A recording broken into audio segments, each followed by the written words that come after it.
Viewers, এখন আমরা জমিদার বাড়িতে যাচ্ছি। আমাদের ট্রলার ওই পাশে রেখে জঙ্গলের ভিতর দিয়ে হেঁটে যাচ্ছি।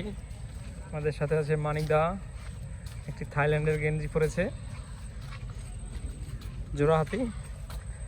এই যে সেই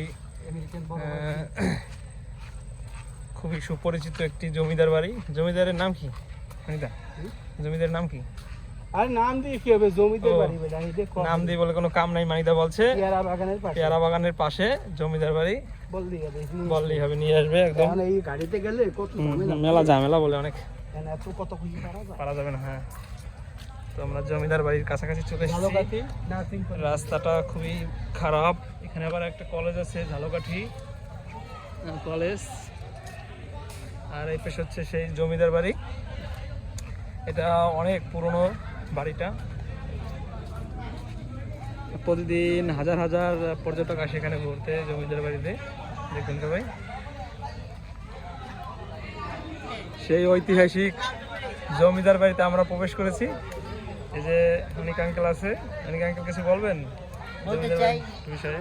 এই রাজা একসময় খুব পাওয়ারফুল রাজা ছিল, কিন্তু আজকে তার কোনো অস্তিত্ব নাই, কিন্তু তার ঘরবাড়ির অস্তিত্ব আছে। যাই হোক, আমরা ভিতরে যাই, দেখি কি কি আছে বাস করে। কিছু এলিয়েন বাস করে ভিতরে। এলিয়েন বাস করে। দেখুন বাড়িটা কত পুরনো বাড়ি। আমরা আজকে 50 জনের মতো আসছি।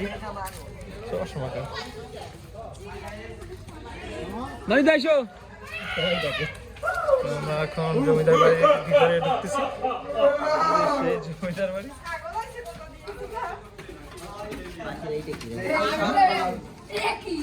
এটা কি বলতে পারবো, খুবই খুটখুটে অন্ধকার জমিদার বাড়ির ভিতরে। এটা একটা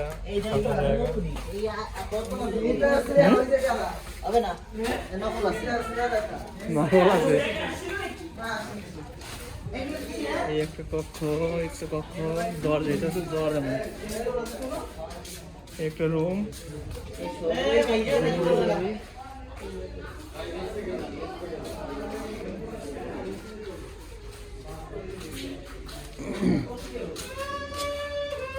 খুবই ভয়ঙ্কর অবস্থা জমিদার বাড়ির, ভাঙাচোরা।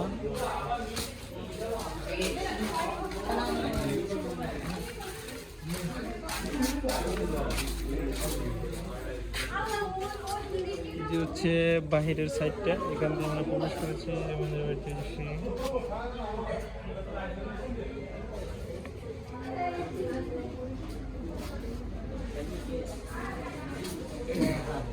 কি দেখেন আঙ্কেল?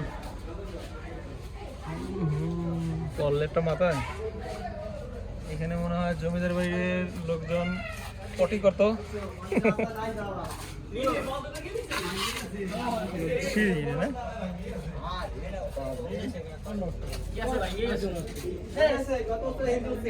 আমাকে জানি ভাই পট ভাই এই গেছে এন্ডে লাভ দিয়ে যাবে ওটা না, মানে এন্ডুটা ভাই তোরলি হ্যাঁ, এন্ডে টাইমিং কে দাও মানে আমরা অন্যটি হবে দাঁত ভাঙবে।